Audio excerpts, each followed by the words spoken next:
오늘 우리가 함께 묵상할 하나님의 말씀은 에스라 2장입니다. 말씀 봉독은 1절부터 2절까지 하겠습니다.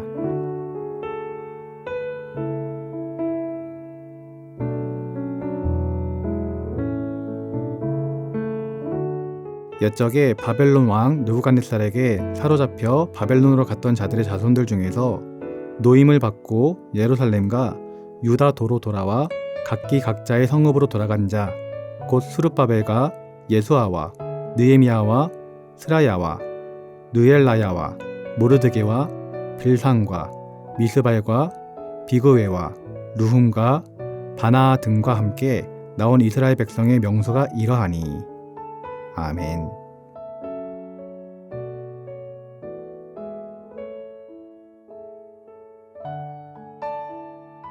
오늘 본문에는 바벨론 포로에서 돌아온 사람들의 명단이 기록되어 있습니다. 우리가 알다시피 남유다는 바벨론에게 멸망하고 포로로 끌려갔습니다. 70년이 지난 후에 하나님의 약속대로 그들은 예루살렘으로 돌아올 수 있는 기회가 주어졌습니다. 왜냐하면 이미 그들은 70년이라는 기간 동안 바벨론에서 생활을 했기 때문입니다. 예전에 일제치하에 잡혀갔던 사람들 중에 해방이 되고도 조국 땅으로 돌아오지 못한 사람이 있다고 합니다. 강제로 끌려갔기 때문에 날마다 고향으로 돌아가야겠다는 꿈을 꾸었을 것입니다. 그런데도 왜 돌아오지 못했을까요? 이미 그곳에서 가정을 이루고 자녀를 낳고 생업을 가지고 살고 있었기 때문입니다.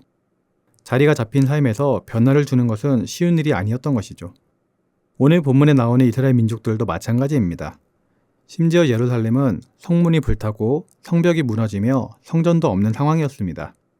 예루살렘에 가면 집도 없고 무엇을 먹고 살지 앞이 막막한 상태였던 것입니다. 그런데도 이스라엘 민족 중에 돌아온 사람들이 오늘 본문에 소개되고 있습니다. 이들이 이렇게 돌아온 이유가 무엇일까요? 오늘 본문 2장 68절을 보면 그 이유를 알 수 있습니다. 어떤 족장들이 예루살렘에 있는 여호와의 성전터에 이르러 하나님의 전을 그곳에 다시 건축하려고 예물을 기쁘게 드리되. 이스라엘 민족이 황폐화된 예루살렘으로 돌아온 이유는 성전을 다시 짓겠다라는 사명이 그들에게 있었기 때문입니다. 때문에 그들은 70년이 지난 시간이 있었음에도 불구하고 다시금 예루살렘으로 돌아가 민족을 일으키고 성전을 세우겠다는 일념으로 나아갔던 것입니다. 여러분, 우리에게도 개개인마다 하나님이 주신 꿈과 사명이 있는 줄 믿습니다.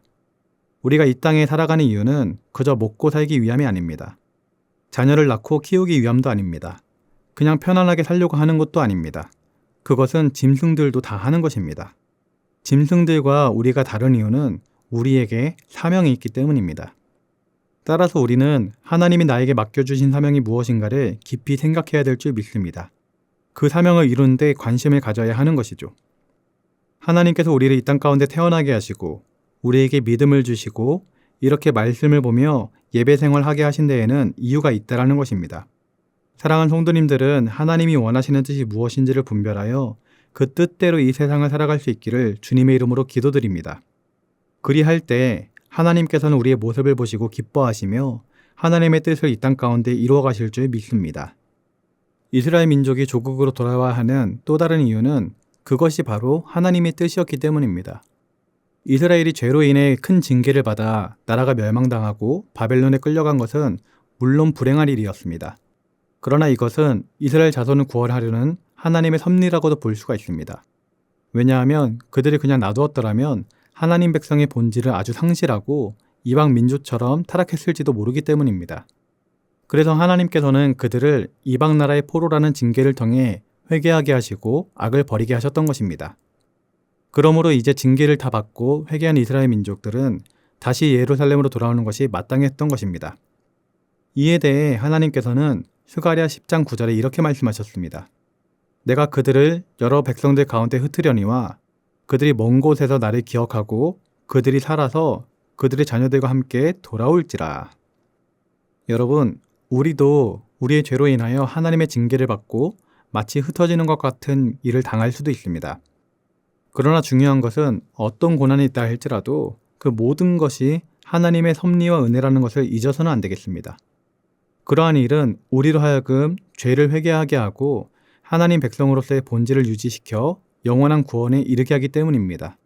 그러므로 우리는 비록 흩어지는 것 같은 일을 당하였다 할지라도 신앙마저 버리고 하나님을 떠나는 어리석은 사람이 되어서는 안 되겠습니다.